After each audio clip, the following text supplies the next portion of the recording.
how it's being paid, how we're carrying this debt. They water down the money. Look up the term currency debasement, diluting the money. And a lot of people just don't care because sometimes they benefit from that. They benefit from inflation because they say, yoink, this is an excuse to raise my price for my services or my commodities. So some people are right on top of it, man. Depends on the niche you're in. There's all kinds of jobs that don't get that.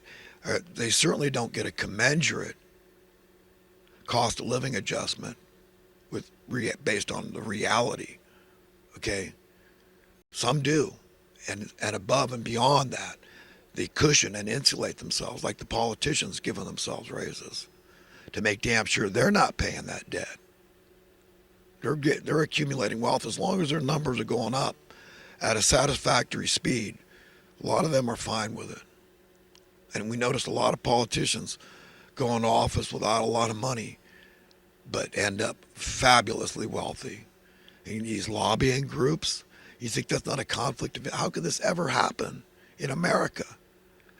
The vast majority of the politicians are traitors to the American people. Fundamentally understand that. And we're in trouble because of it. On a local level, you wonder why there's homelessness in your community when we're spending $50 billion a year federally. This housing authority, Section 8, HUD, Housing and Urban Development, and yet the problem's gotten worse. We're willing to spend $100,000 a year here in California, approximately, to keep one inmate in jail for 1 year. With 3 hots and a cot, we serve them. They don't have to lift a finger. They don't have to work. There's no servitude, no forced servitude, no slavery. We don't have chain gangs anymore. Free utilities, free rent, free medical, help reintegrating. That's what you, the taxpayers, or the politicians say, yes, this is normal, accept this. Somehow it all makes sense. When, for how much would it cost to prevent the crime in the first place by ending desperate poverty?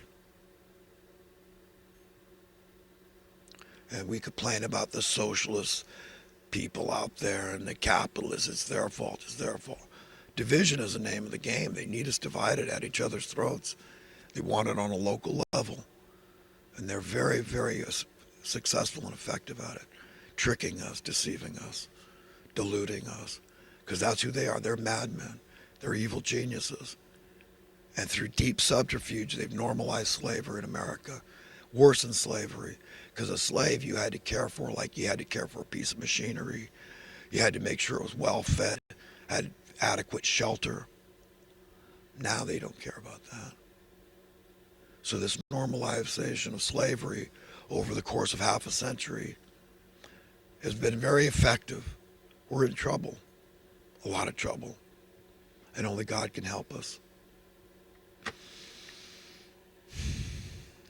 See, a lot of these top-loving, money-loving elitists I'm referring to are of the Rosicrucian. If you haven't heard of that term, R-O-S-I,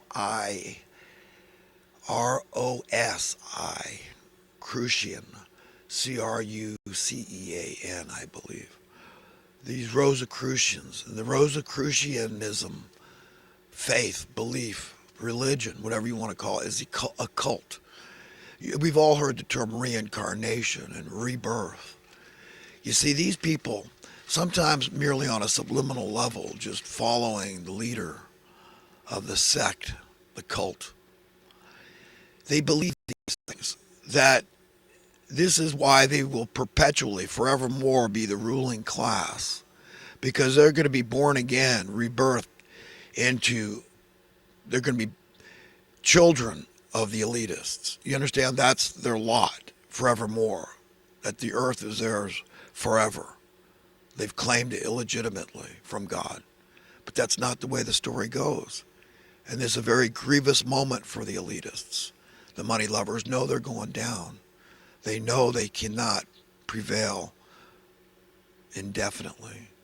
And they know, they see the writing on the wall, flashing neon. And they go, oh crap. is about to hit the fan. And I don't like where this thing is going. And the way it's working is exactly how Daniel prophesied in chapter 12. Knowledge greatly increased upon the earth, and people getting strong and powerful with wisdom. Right? Knowledge is power. And they don't like it, because then you can see right through them.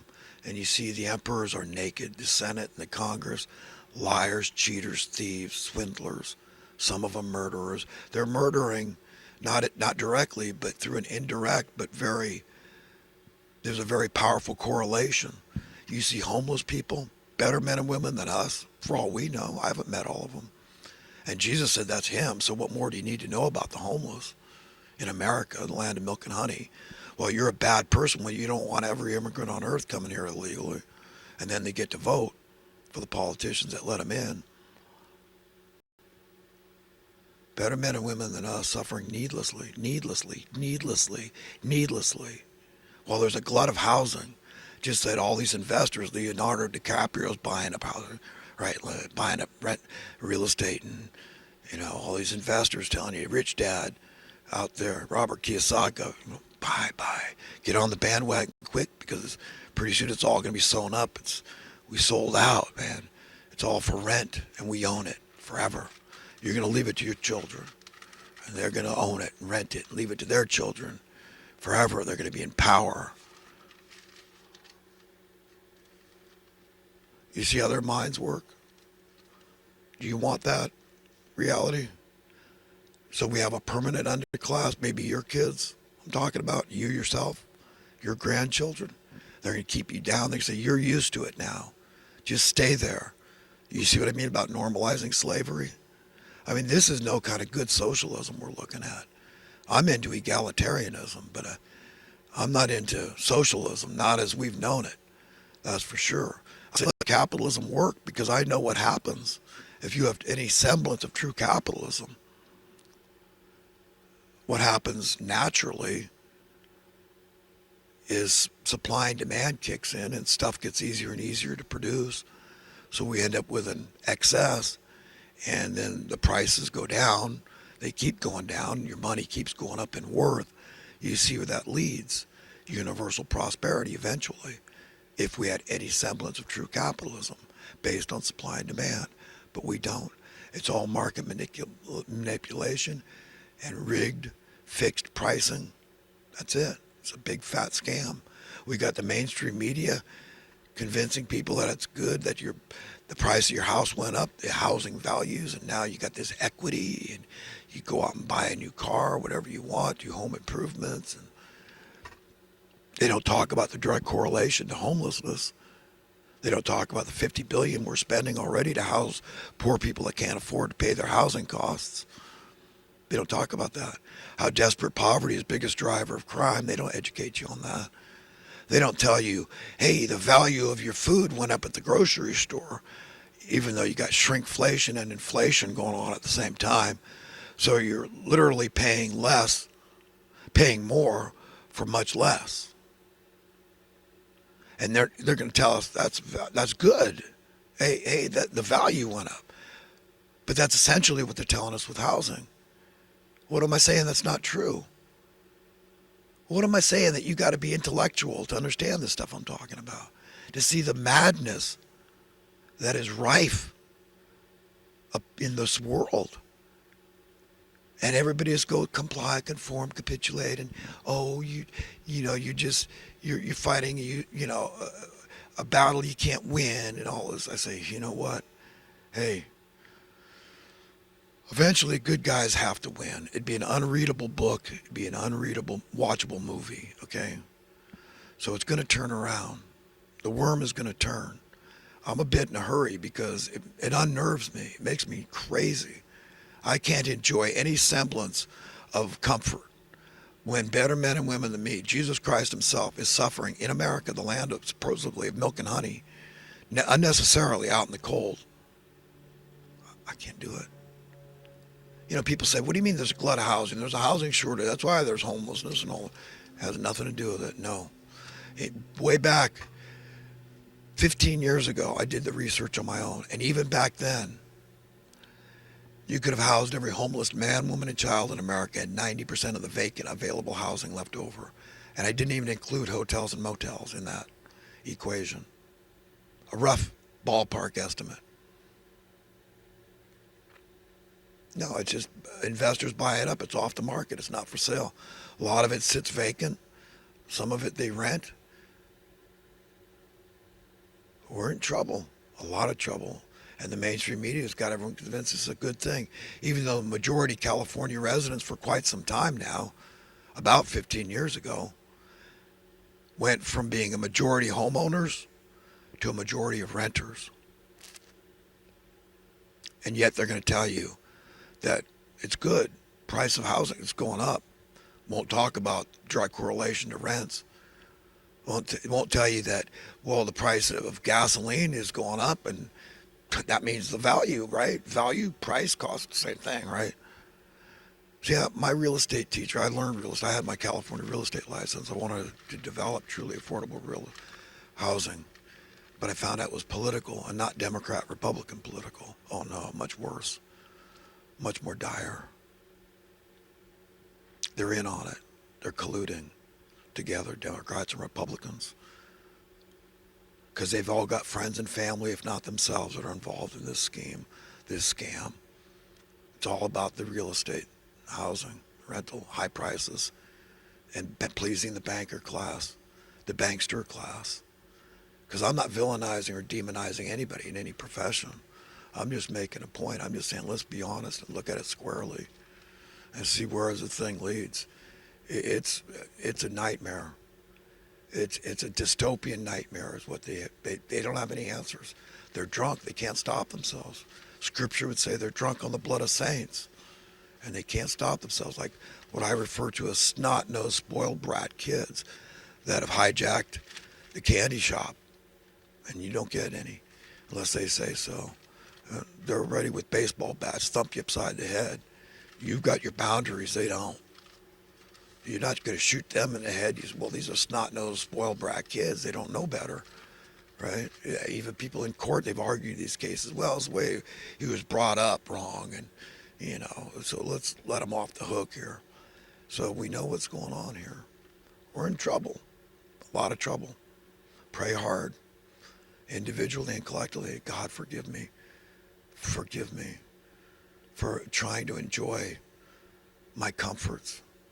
Creature comforts, basic creature comforts that God wouldn't deny any of us. It's not God's fault there's homelessness.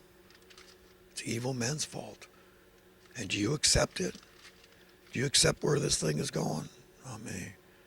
I pity anybody that accepts this. I'm going to fight like hell. I'll let you know it's killing me, friends. All the vices and forms of escapism we seek to anesthetize ourselves, metaphorically or if not actually slash our wrists. You wonder why we got all these schisms and paradoxes we're dealing with. Torn and frayed. That's a human race, and we're very needy of God, and we can be very grateful He's there with His amazing grace to comfort us. So we got to comfort others. Their problems really might be minute if you compare them to yours. It doesn't matter. If you're stronger and you're able to deal with yours better, you put yours on the back burner and you go in and you comfort them. That's what we have to do. That's a cross we have to carry. And, people should not confuse righteousness with self-righteousness. It has nothing to do with that. It just has to do with the right values, like embracing things like just basic fairness, justice, mercy,